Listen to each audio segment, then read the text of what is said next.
যেন সেই ছেলেকে অনেক বড় লোক বানায়, বলুন আমি। আর দাদা দাদি নানানি সকলকে যেন মাফ করে, বলুন আমি।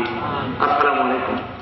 আমার ভাইরা, আলহামদুলিল্লাহ ভালো কাজে আমরা সময়টা ব্যয় করেছি। ছোট মানুষ আগে আমার বলছেন উনি যে ভাই আপনি আমাদের মায়ের মানুষ, আপনার সময় ব্যয় করা হবে, সেটা আমি সময় দিয়েছিলাম।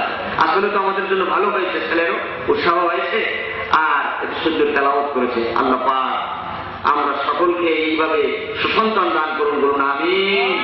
আর শুধু বলুন আমিন।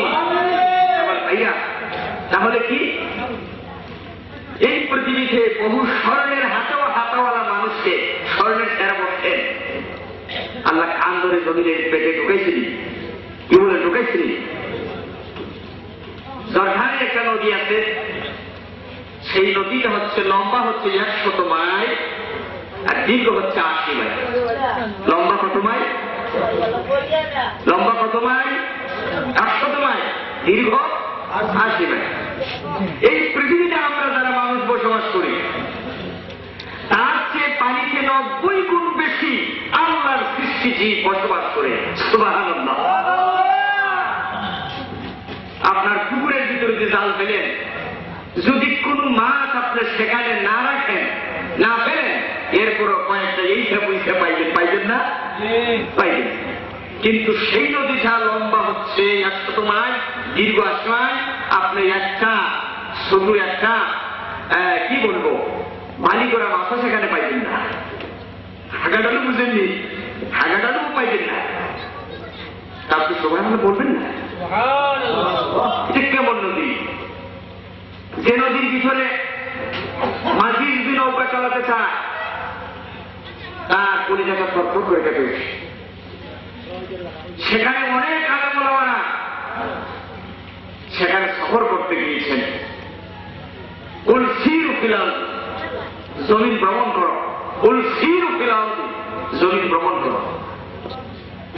জমিনে অনেক ভ্রমণ করতে যাই, সেখানে গেছেন, আলেম ওলামারা বলছেন আমরা পরে সেখানের পানি হাত দিয়ে সেই নদীটা কেমন নদী? মাটিটা করেছে, আল্লাহকে বেনকেয়ার করেছে, রসুল মানে নাই, আল্লাহ মানে নাই। সেই জাতি অপকর্মে লিপ্ত হয়েছিল, সে জাতি আল্লাহর কথা থেকে দূরে সরে গিয়েছিল। সেই যুগের নদীকে মানতে তারা অস্বীকার করেছিল। সোনার হাতাওয়ালা স্যারের ভিতরে পরামর্শ, আল্লাহ সেই জাতিকে এমন ভাবে ধ্বংস করে দিয়েছেন কিয়ামত পর্যন্ত সেই নদীর পানি কেউ হাতে ধরবে না। সুবহানাল্লাহ। বাগিটা আর অহংকার দেমাগ সব চুরমার হয়ে যাবে। আল্লাহর সামনে বহু মানুষের দেমাগ দেখাইছেন, বহু মানুষ বড় ছিলেন, অনেক অট্টালিকার মালিক ছিলেন, সব আল্লাহ ধ্বংস করে দিয়ে মাটির পেটে কি করেছে? ডুকায় রেখেছে। ডুকায় রেখেছে মাটির পেটে। সকলে যেতে হবে, যেতে হবে কি হবে না? যেতে হবে। এর জন্য চিন্তা করা দরকার। আমি বলছিলাম হিংসা বিদ্বেষ আমাদের অন্তঃস্থানে জ্বালাইয়ে ফেলেছে। সুগভীর নিদ্রা অতি শীঘ্র জাগরণ, বুঝনে প্রভূত শক্তি অল্পে তুষ্যে মন।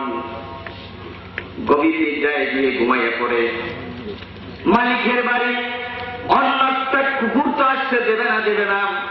এমনকি মালিকের বাড়ি যদি একজন মেহমান যদি রাত্রে ঢুকতে চায়, ঢুকতে দিবে না।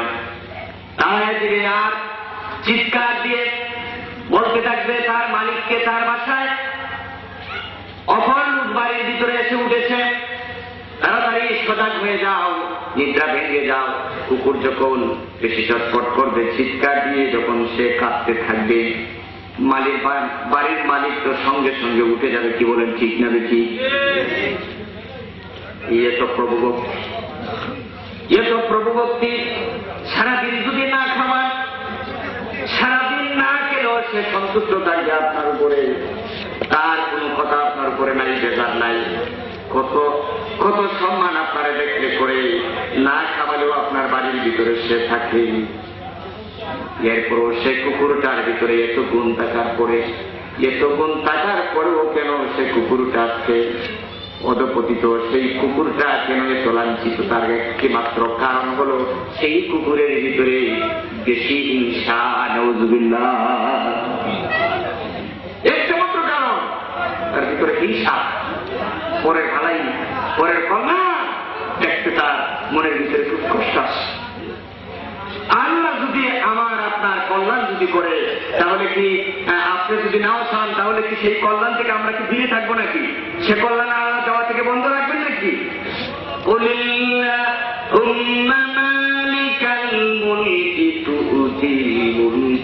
মিম্মান তাশা ওয়া তানজিউল মুলকা মিম্মান তাশা ওয়া তুইজ্জু মান তাশা ওয়া তুযিল্লু মান তাশা বিয়াদিকাল খায়র। কেউ তার করতে পারে না, যদি আল্লাহ চায় আল্লাহ দিয়ে দিবেন।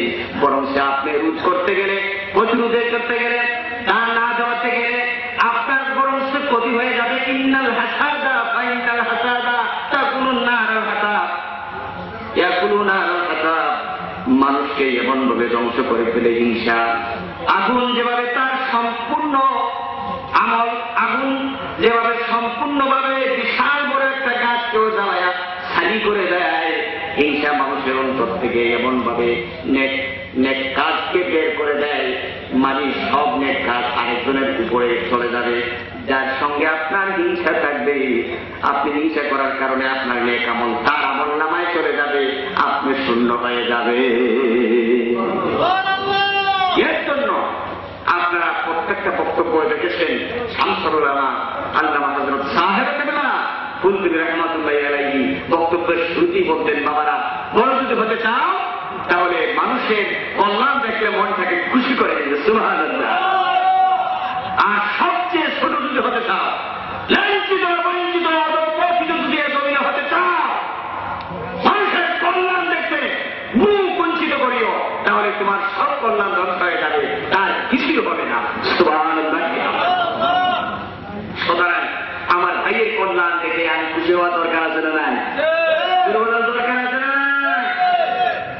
আমার ভাইয়া, ওয়াজ আমরা যদি কম শুনি আর আমল যদি একটু বেশি করি, তাহলে আমাদের ফায়দা হবে। কি বলেন? ঠিক নেবেছি।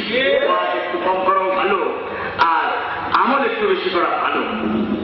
তো আমাদের দেশে একটা সিস্টেম বের হয়েছে যেটা খুব দুঃখজনক, খুবই দুঃখজনক। যেটা ওয়াজ মাহফিলে, সিনেমা হলে যেভাবে হাসতে হাসতে এক অন্যজনের উপরে পড়ে, ওয়াজ মাহফিলেও একে অন্যের উপরে গিয়ে পড়ে হাসতে হাসতে। বক্তার টার্গেট থাকে যে লোককে কিভাবে